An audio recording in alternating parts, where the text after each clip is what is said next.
Masih di Breaking News Kompas TV terkait kasus pencemaran nama baik dengan terdakwa Haris Azhar dan juga Fatimah Maudidawati. Tadi yang bersaksi adalah yang juga berperkara dalam kasus ini yang melaporkan kedua terdakwa yakni Menko Maritiman dan Investasi Luhut Binsar Panjaitan. Dan untuk mengetahui kondisi paling akhir di ruang sidang Pengadilan Negeri Jakarta Timur, di sana ada jurnalis Kompas TV Dian Silitonga yang sejak pagi tadi mengamati jalannya sidang, termasuk ada beberapa intrik tadi sebelum sidang antara kuasa hukum atau penasihat hukum dari kedua terdakwa dengan majelis hakim dan juga petugas keamanan yang mengamankan jalannya sidang di sana. Dian, pada saat awal persidangan tadi sempat riuh begitu, sempat sedikit ada perdebatan. Sebenarnya apa yang menjadi pemicu penasihat hukum begitu banyak melontarkan protes kepada majelis hakim, Dian?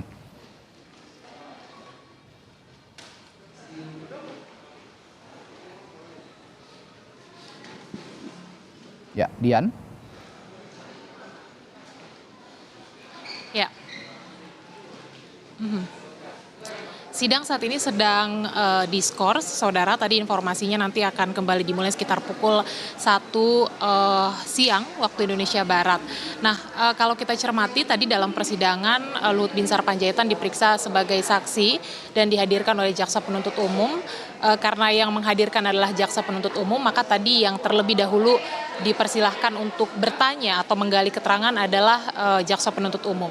Poin-poin yang tadi menjadi atau yang saya catat yang kemudian ditanyakan atau digali oleh jaksa penuntut umum kepada Luhut Binsar Panjaitan adalah pertama terkait dengan kronologi atau kapan kemudian kasus ini dilaporkan oleh Luhut Binsar Panjaitan ke Polda Metro Jaya, kemudian juga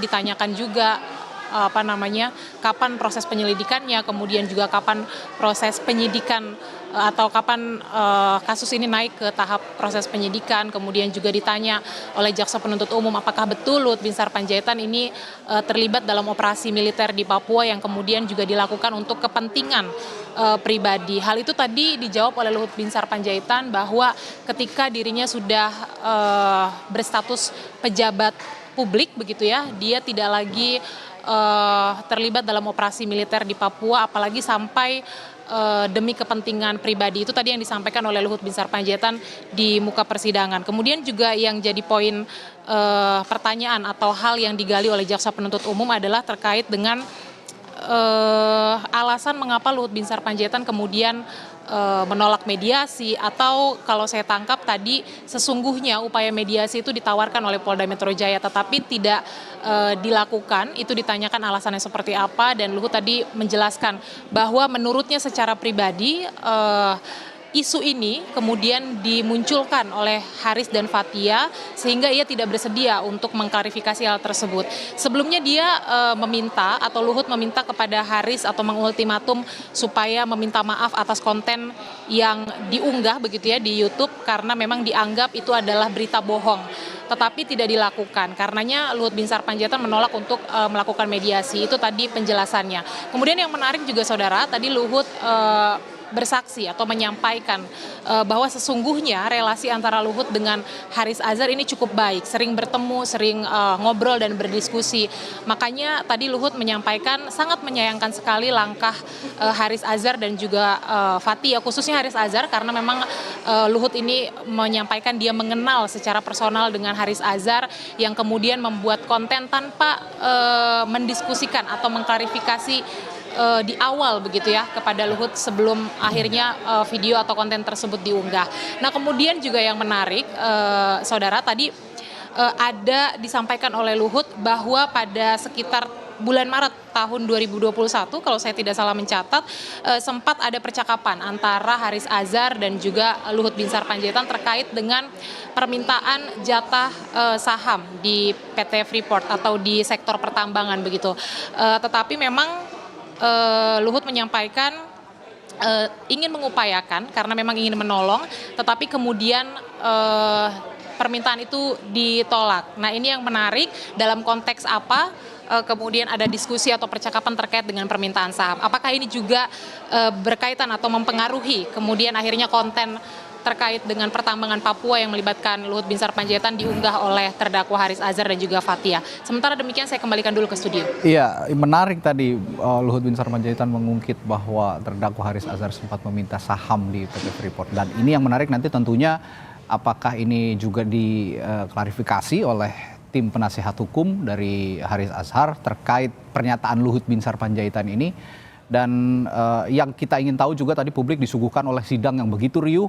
Sepertinya sudah lama kita tidak menyaksikan sidang yang begitu ramai di dalam ruang sidang yang seharusnya tertib begitu, tapi cenderung tadi riuh dari banyaknya protes dari penasehat hukum Luhut Binsar Panjaitan. Nah, kami akan tanyakan juga kepada Anda, Dian, apa sih sebenarnya yang menjadi penyebab mereka begitu bertubi-tubi penasehat hukum dari Haris Azhar ini melontarkan protes sebelum sidang dan pada saat sidang berlangsung keberatan-keberatan disampaikan. Nanti akan dijawab, Dian, tahan dulu, breaking news Kompas TV jeda sejenak, kami kembali sesaat lagi. Kita akan kembali ke jurnalis Kompas TV Dian Silitonga yang sekarang masih ada di Pengadilan Negeri Jakarta Timur. Tadi sempat saya tanyakan, Dian, sebelum jeda iklan, banyak sekali sanggahan, banyak sekali protes yang disampaikan oleh penasehat hukum dari kedua terdakwa sebelum sidang berlangsung, bahkan pada saat sidang berlangsung. Sebenarnya yang awalnya jadi pemicu mereka bertubi-tubi melempar protes kepada majelis hakim itu apa sih, Dian? Ya, tim penasehat hukum dari Haris Azhar dan Fathia ini merasa ada perlakuan khusus begitu ya terhadap saksi yang dihadirkan oleh jaksa penuntut umum. Karena memang situasi yang ada atau situasi persidangan hari ini saya juga bisa sampaikan cukup berbeda dengan situasi persidangan yang lainnya, Radi. Pertama adalah ada penjagaan yang sangat ketat sekali. Kemudian juga kegiatan di Pengadilan Negeri Jakarta Timur bahkan informasinya diliburkan begitu ya. Jadi seperti atmosfernya sangat berbeda. Larangan, kemudian pembatasan. Padahal kita tahu sifat persidangan adalah terbuka untuk umum, tetapi masa dari pihak saksi ini boleh masuk dengan leluasa, tetapi kemudian ketika dari sisi terdakwa atau penasihat hukum ini kemudian mereka merasa dihalang-halangi dan juga dibatasi. Itu yang tadi juga cukup alot perdebatannya di awal persidangan. Penasihat hukum kemudian meminta kejelasan dan kepastian dari hakim ketua begitu ya. Saya juga tadi melihat hakim ketua lumayan struggle begitu ya untuk menjawab pertanyaan penasihat hukum soal posisi majelis hakim dalam persidangan ini. Apakah betul ada perlakuan khusus mengingat memang saksi pelapor yang dihadirkan oleh jaksa penuntut umum ini juga merupakan pejabat negara atau pejabat publik yang menjabat posisi menteri, koordinator maritim dan juga investasi. Itu tadi yang kira-kira diperdebatkan sebelum sampai bahkan ketika sidang sudah dimulai, Radi. Jadi memang cukup alot dan cukup keras sekali. Iya, saya paham sebenarnya posisi majelis hakim karena jika kedua kubu juga dihadirkan dalam persidangan dikhawatirkan ada gangguan keamanan. Tapi ya dengan bijak kita sekali lagi berharap majelis hakim bisa berlaku seadil-adil di muka sidang dalam persidangan sidang pencemaran nama baik atas terdakwa Haris Azhar dan Fathia Maulidawati ini. Baik, Dian, kami akan kembali lagi nanti ke Anda untuk menggali informasi paling akhir jelang dibukanya kembali sidang pukul 13.00. Sementara laporan yang Anda hadirkan sudah kami tangkap. Terima kasih, Dian Silitonga dari Pengadilan Negeri Jakarta Timur.